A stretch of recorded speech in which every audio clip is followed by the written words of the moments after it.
Hello दोस्तों, my self Vikrant Prasad Yadav, senior I consultant optometrist. आज मैं बात करूंगा बुजुर्गों में diabetic retinopathy, old age diabetic retinopathy के बारे में। तो first of all, diabetic retinopathy क्या है? डायबिटिक रेटिनोपैथी एक ऐसी आंखों की बीमारी है जो मधुमेह डायबिटीज के कारण होती है, जिसमें आंख की रेटिना, आंख के पिछले हिस्से की झिल्ली जो देखने का काम करती है, कि छोटी छोटी रक्त नलिकाएं, ब्लड वेसल खराब हो जाती है। बुजुर्गों में, मधुमेह रोगियों में यह बीमारी ज्यादा पाई जाती है और समय पर इलाज न मिलने पर अंधापन भी हो सकता है। और इसके कारण कॉजेज क्या है और इसका लक्षण क्या है? तो लंबे समय से अनियंत्रित sugar means high blood sugar रहना, उच्च रक्तचाप हाई बीपी रहना और हाई कोलेस्ट्रॉल होना, धूम्रपान व शराब का सेवन करना। उसके बाद क्या है कि आंखों के नियमित जांच न कराने से भी हो सकता है। और इसका सिम्टम्स क्या है? तो आइए सिम्टम्स के बारे में जानते हैं। तो शुरुआती अवस्था में लक्षण नहीं दिखती है, लेकिन जैसे आगे बढ़ते जाते हैं तो धुंधली दिखाई देना, आंखों के सामने काले धब्बे या धुंधली दिखाई देना जिसको फ्लोटर्स कहते हैं, रंग पहचानने में कठिनाई, रात में देखने में परेशानी होना, अचानक दृष्टि धुंधली या कम हो जाना। और इसके कितने स्टेज मतलब कितने प्रकार के होते हैं जो डायबिटिक रेटिनोपैथी है सो।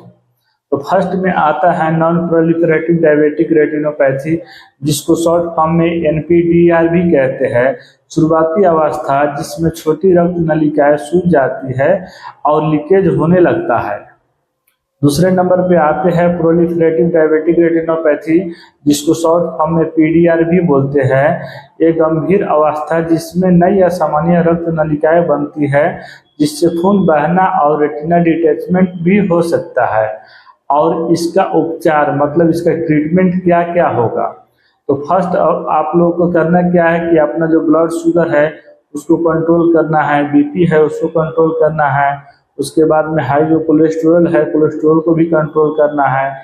और इसका जो ट्रीटमेंट, मुख्य जो ट्रीटमेंट है, तो उसमें आता है लेजर ट्रीटमेंट, उसको लेजर फोटोकोगुलेशन बोलते हैं। ब्लड वेसल्स के जो लीक होता है उसको रोकने के लिए किया जाता है। उसके बाद में आ जाता है आपको इंजेक्शन। इंजेक्शन में NTVEG या स्टेरॉइड इंजेक्शन है, जिससे इंजेक्शन से सूजन को कम किया जाता है।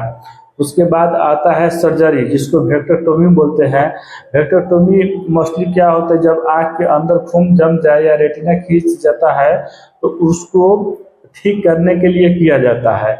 और बुजुर्गों में जो प्रिकॉशंस है वो क्या क्या प्रिकॉशंस लेना चाहिए? तो फर्स्ट ऑफ ऑल जो प्रिकॉशंस लेना है, रोजाना जो ब्लड शुगर है उसको जांच करवाए। साल में कम से कम एक बार आंखों की रेटिना मतलब फंडस एग्जामिनेशन कराना ना भूले। और उसके बाद है तो धूम्रपान और शराब से बचना होगा, धूम्रपान नहीं करना होगा। धूम्रपान करने से बहुत ज़्यादा आपके और उसके बाद जो है आपको संतुलित आहार मतलब व्यायाम करना, थोड़ा सा अगर हो सके जैसे तो अपना ही घर पे थोड़ा सा व्यायाम करें या घूम फिर करें।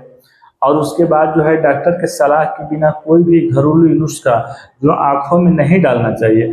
अगर आँखों में आप कोई भी घरेलू नुस्खा डाल रहे हैं तो उसके आँख जहाँ तक ठीक होने के बजाय और खराब हो जाएगा। रेटिनोपैथी धीरे धीरे बढ़ती है, लेकिन अगर बुजुर्ग मरीज पर समय पर जांच कराए और इलाज कराए तो आंखों की रोशनी लंबे समय तक सुरक्षित रह सकती है। अगर हमारे वीडियो आप लोगों को अच्छा लगा है तो वीडियो को लाइक करें, कमेंट करें, सब्सक्राइब करना ना भूलें। धन्यवाद।